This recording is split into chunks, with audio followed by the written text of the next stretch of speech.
बिस्मिल्लाहिर्रहमानिर्रहीम रब्बि ज़िदनी इल्मा। अस्सलाम वालेकुम डियर स्टूडेंट्स। आज हम क्लास 11th का यूनिट नंबर 13 की एक्सरसाइज 13.1 का क्वेश्चन नंबर 5 स्टार्ट करते हैं। Find the gradient and equation of a tangent line to y is equal to 3x² - 4x + 1 at x is equal to 2।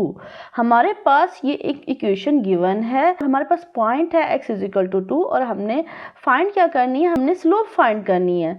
तो हम find करते हैं।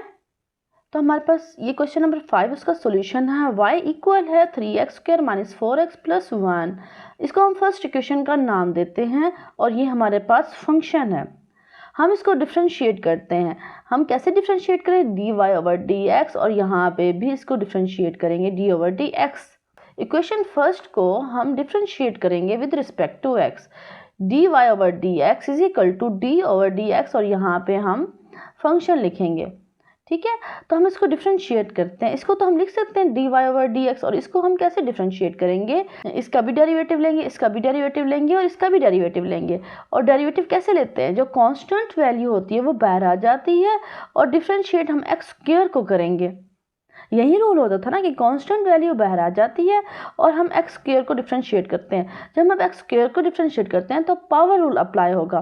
पावर रूल क्या होता है कि हमारे पास x की पावर n हो, तो अगर हम इसको डिफरेंशिएट करें तो फिर हम कैसे करेंगे, इस पर हम पावर रूल अप्लाई करेंगे। कैसे, ये जो n है यहाँ पे मल्टीप्लाई होगा x और यहाँ इसकी पावर से एक माइनस होगा। अब देखिए इसका डिफरेंशिएट अगर हम करें x² को, इसका x² का डिफरेंशिएट करें तो फिर हमारे पास क्या होता है, 2 लिखेंगे x 2 - 1, मतलब हमारे पास वैल्यू आएगी 2x की पावर 1। तो इस तरीके से हमने इसको यहाँ पे डिफरेंशिएट किया। तो इस तरीके से इसको भी हम डिफरेंशिएट करेंगे। 4 को कांस्टेंट वैल्यू पहले ले आएंगे और x को जब हम डिफरेंशिएट करेंगे तो वो हमारे पास 1 आएगा, क्योंकि यहाँ पे इसकी पावर 1 है, उसके साथ -1 करें तो 0। x की पावर 0 हमारे पास 1 के इक्वल होती है, तो यहाँ पे हमारे पास 1 लिखेंगे। और d/dx और कांस्टेंट वैल्यू को जो हम डिफरेंशिएट करें, किसी भी कांस्टेंट वैल्यू को डिफरेंशिएट करें, यही रूल होता है कि वो उसका आंसर 0 होता है। तो यहाँ पे हम 0 लिख देंगे। 3 × 2 = 6x - 4 dy/dx is equal to 6x - 4। Slope of a tangent line at x is equal to 2, क्योंकि हमें पॉइंट दिया हुआ है x इज इक्वल टू 2, तो हम जहाँ हमारे पास x होगा वहाँ पे 2 पुट करेंगे। तो हम इसको कैसे फाइंड करते हैं, d/dx और यहाँ पे हम लिखते हैं x इज इक्वल टू 2। तो हमारे पास d/dx हमारे पास स्लोप होती है, तो इसकी जगह हम m लिख सकते हैं। तो हम m लिख देंगे इज इक्वल टू 6, और यहाँ पे क्योंकि हमने 2 पुट करना है तो यहाँ पे 2 पुट कर देते हैं -4। अब 6 × 2 = 12 - 4 इक्वल है 8 के, तो स्लोप आपके पास क्या आई, 8। For y coordinate of the point of tangency put x is equal to 2 in equation first. हमारे पास फर्स्ट इक्वेशन है, इसमें हम पॉइंट पुट करते हैं जिसकी वजह से हमारे पास y की वैल्यू भी आएगी। हमारे पास इक्वेशन क्या है, 3x² - 4x + 1। जहाँ हमारे पास x है वहाँ पे 2 पुट कर देंगे, यहाँ पे 2 पुट कर देते हैं, यहाँ पे भी 2 पुट कर देते हैं। 2 × 2 = 4, 4 × 3 = 12 और 4 × 2 = 8 + 1। अब इसको सॉल्व करते हैं तो 5 आता है। तो हमारे पास x क्या था, x इज इक्वल टू 2 था, तो हमने इक्वेशन में x की वैल्यू पुट कर दी, तो y की वैल्यू भी हमारे पास 5 आ गई। Point of tangency is equal to 2 और 5। पॉइंट ऑफ टेंजेंसी का मतलब होता है कि आपके पास एक कर्व है, और कर्व जो है ना, आपके पास इस तरह से कोई कर्व है और यहाँ पे टेंजेंट लाइन है,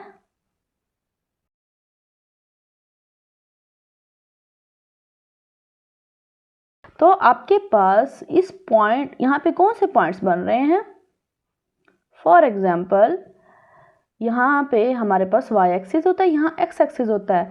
जो यहाँ पे पॉइंट्स मिलेंगे वो हमारे पास 2 और 5 है, तो हम यहाँ पे लिख सकते हैं 2 और 5। इसी तरीके से हमने यहाँ पे पॉइंट्स भी फाइंड कर लिए। तो हमारे पास equation of tangent line is, आपके पास अगर पॉइंट्स गिवन हो और स्लोप भी गिवन हो तो आपको ये वाला फार्मूला याद होना चाहिए। तो हम इक्वेशन ऑफ टेंजेंट लाइन कैसे फाइंड करते हैं, y - y1 is equal to mx - x1। y1 की जगह हमने 5 पुट कर दिया और x1 की जगह हमने 2 पुट कर दिया, और स्लोप हमारे पास 8 है तो हमने 8 पुट कर दी। तो इसी तरीके से हम इसको थोड़ा सा सिंप्लीफाई करेंगे। 8x माइनस 16, इसी तरीके से जो -5 है इक्वल के दूसरी तरफ आ जाएगा, तो हम इसको 16 के साथ सॉल्व करेंगे तो हमारे पास 8x माइनस 11। इसी तरीके से हमने equation of a tangent line find करनी थी। तो अब हम नेक्स्ट क्वेश्चन करते हैं। क्वेश्चन नंबर 6 हमारे पास है, for the function f of x is equal to 2x³ plus x, calculate the equation of tangent line at x is equal to -1। हमने इसको सॉल्व करना है। हमारे पास फंक्शन क्या है, हमारे पास 2x³ प्लस x है, तो हम इसको इक्वेशन फर्स्ट का नाम देते हैं। फिर हम इसको डिफ्रेंशिएट करते हैं, differentiate with respect to x, तो x है तो x के मुताबिक डिफ्रेंशिएट करेंगे। ये देखिए ये हमारे पास f of x है, इसको तो y है हमारे पास इक्वल होता है f of x के, तो मतलब इसको y भी लिख सकते हैं और f of x भी लिख सकते हैं। जिस तरह से हमने लास्ट क्वेश्चन किया, हमने dy और dx लिखा है, यहाँ पे d f of x over dx लिखेंगे।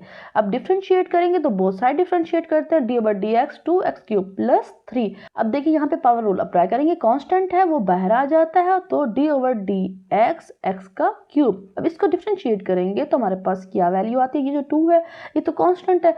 जब हम पावर रूल अप्लाई करेंगे तो यहाँ पे 3x² आएगा, 3 2 6x², इस तरीके से। और क्योंकि x की पावर 1 है तो इसको हम जब डिफ्रेंशिएट करते हैं तो फिर हम कैसे करते हैं, x के साथ पावर रूल अप्लाई करते हैं, क्योंकि यहाँ पे 1 है तो यहाँ पे 1 आ जाएगा, x 1 माइनस 1, तो हमारे पास यहाँ पे क्या बचता है, x की पावर 0। x की पावर 0 हमें पता है ना 1 के इक्वल होती है, इसलिए यहाँ पे 1 लिख दिया। इसी तरीके से हम और dy ओवर dx, जैसे कि हमारे पास यहाँ पे dy ओवर dx होता है, तो हम इसको लिख सकते हैं ना d f of x over dx, क्योंकि अब हम डेरिवेटिव फंक्शन का ले रहे हैं तो हम इसको फंक्शन के डेरिवेटिव को ऐसे लिखेंगे। तो यहाँ पे हमने बिल्कुल ऐसे ही लिख दिया। फंक्शन का जो डेरिवेटिव है इक्वल है 6x² प्लस 1। अब हमारे पास ये वैल्यू आ गई, क्योंकि हमने slope of a tangent line at x is equal to -1 है, तो यहाँ पे भी -1 पुट करेंगे, यहाँ पे भी -1 पुट करेंगे। देखिए हमने फंक्शन के डेरिवेटिव में -1 पुट किया ना, तो फिर हमारे पास क्या आया, -1 का जब हम स्क्वायर लेते हैं तो हमारे पास पॉजिटिव का 1 हो जाता है और वो 6 के साथ मल्टीप्लाई हो जाएगा। 6 + 1 7 की इक्वल है, तो हम इसको स्लोप से भी ज़ाहिर करते हैं। ठीक है, dy ओवर dx इक्वल होता है, अब देखिए यहाँ पे dy ओवर dx, और या फिर हम इसको कहेंगे f का डेरिवेटिव, या फिर हम इसको m से भी शो करते हैं, क्योंकि ये स्लोप है, slope of a tangent line, और पॉइंट भी तो दिया हुआ ना x इज इक्वल टू -1, तो ये हमारे पास आया। For y coordinate of the point of tangency put x is equal to -1 in equation first.